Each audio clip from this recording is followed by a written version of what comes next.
बिस्मिल्लाहिर्रहमानिर्रहीम। अस्सलाम वालेकुम स्टूडेंट्स, उम्मीद है आप सब खैरियत से होंगे। प्रीवियस लेक्चर में हमने यूनिट नंबर 2 में फर्स्ट इक्वेशन ऑफ मोशन को डिस्कस किया था। आज हम यूनिट नंबर 2 की सेकंड इक्वेशन ऑफ मोशन को डिस्कस करेंगे। सेकंड इक्वेशन ऑफ मोशन को पढ़ने से पहले हम देखते हैं कि हम ये ग्राफ हमने बनाया है, इस ग्राफ की मदद से हम क्या करेंगे, सेकंड इक्वेशन ऑफ मोशन को सॉल्व करेंगे। प्रीवियस लेक्चर में मैंने आपको इन सब टर्म्स के बारे में बता दिया था कि वी आई का क्यों आता है, वी एफ क्यों आता है। आज हम simple second equation of motion को डिराइव करना सीखेंगे। सेकंड इक्वेशन ऑफ मोशन में हम डिस्कस करेंगे टोटल डिस्टेंस। जैसे हमने फर्स्ट इक्वेशन ऑफ मोशन में क्या निकाला था, फर्स्ट इक्वेशन ऑफ मोशन में हमने स्लोप ऑफ लाइन और फाइनल वेलोसिटी निकाली थी। इसमें हम क्या निकालेंगे, इसमें हम निकालेंगे टोटल डिस्टेंस। टोटल डिस्टेंस निकालने के लिए हम इस ग्राफ को देखेंगे। इस ग्राफ में हमारे पास दो शेप्स हैं। वैसे तो हमारे पास 3 शेप्स बनती हैं, लेकिन हम यहाँ पर सिर्फ 2 शेप्स का जिक्र करेंगे।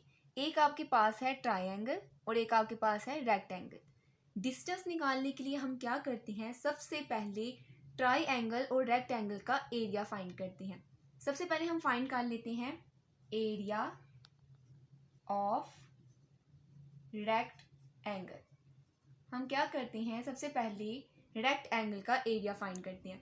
रेक्टेंगल का एरिया देखें, रेक्टेंगल के पास आपके पास कौन कौन से पॉइंट हैं, ओ ए सी डी। आप यहाँ पे लिख देंगे area of rectangle O A C D.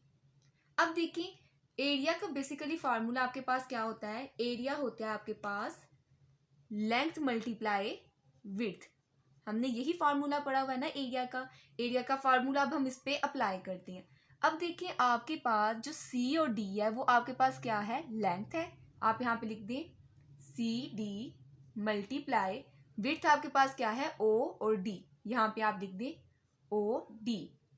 अब देखिए सी डी पे आपके पास कौन कौन से पॉइंट है, यहाँ पर अगर हम देखें तो हमारे पास इनिशियल वेलोसिटी है, यानी आपके पास क्या है, वी आई। आप यहाँ पे वी आई लिख देंगे, मल्टीप्लाई का साइन वैसे का वैसे ही आ जाएगा। ओ डी पे कौन सा पॉइंट आपको दिया हुआ है, टाइम का टी दिया हुआ है, इसलिए आप यहाँ पे लिख देंगे। ये आपके पास आ जाता है एरिया ऑफ रेक्टेंगल। अब हम क्या करते हैं, एरिया ऑफ ट्रायंगल निकालते हैं, यानी सिर्फ इतनी डायग्राम का एरिया निकालते हैं। अब हम निकालते हैं एरिया ऑफ ट्रायंगल। अब ट्रायंगल के जो पॉइंट्स हैं हम वो देख लेते हैं कौन कौन से हैं, ए बी सी। अगर हम इसको अलग करके देखें तो हमारे पास ये क्या बन रही है, ट्रायंगल बन रही है ए बी सी। इसकी जगह हम यहाँ पे लिख देंगे ए बी सी।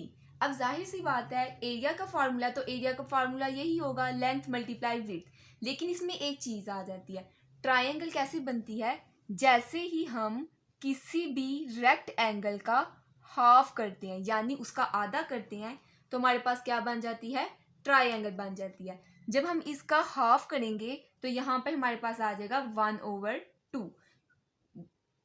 अब देखिए इसकी लेंथ क्या है, बी सी। आपने यहाँ पे लिख दिया बी सी मल्टीप्लाई, और विड्थ आपके पास क्या है, ए सी। यहाँ पे आपने लिख दिया ए सी। 1/2 वैसे का वैसे ही आ जाएगा। अब देखिए बी सी की क्या वैल्यू है। अब ये हम कैसे निकालते हैं, अब ये देखिए हमने देखा था कि जब इनिशियल वेलोसिटी से बॉडी मूव करके फाइनल तक आती है तो उसमें क्या प्रोड्यूस होता है, एक्सीलरेशन प्रोड्यूस होता है। ये एक्सीलरेशन का ए यहाँ पे आ जाएगा। जाहिर सी बात है जब भी कोई बॉडी मूव करती है तो उसके साथ साथ उसका टाइम भी चेंज होता है, इसलिए हम यहाँ पे लिख देंगे ए टी। ठीक, बी सी की जगह हमारे पास आ जाएगा ए टी मल्टीप्लाई ए सी। आपके पास क्या है, ए सी की वैल्यू, ए सी जो है वो ओ डी के पैरेलल है, यानी जो वैल्यू ओ डी की होगी वही वैल्यू किसकी होगी, ए सी की। इसलिए हम यहाँ पे लिख देंगे ए सी हमारे पास किसके इक्वल है, टी के इक्वल। यहाँ पे हमने लिख दिया टी। अब इसको हम मल्टीप्लाई करवा देते हैं, 1/2 ए ऐसे कैसे ही आ जाएगा, टी से मल्टीप्लाई होगा तो क्या बन जाएगा, टी स्क्वेयर।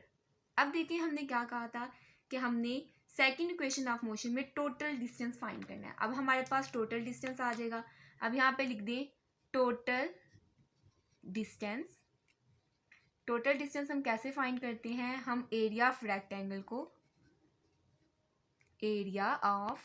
रेक्टेंगल को प्लस कर देते हैं एरिया ऑफ ट्रायंगल में। ठीक है, रेक्टेंगल क्या है आपके पास, VIT वो आपके पास आ जाएगा VIT वैसे का वैसे ही आ जाएगा, प्लस भी वैसे का वैसे आ जाएगा। एरिया ऑफ ट्राइंगल आपके पास क्या आता है 1/2 AT स्क्वायर, आप यहाँ पे लिख दिए 1/2 AT स्क्वायर।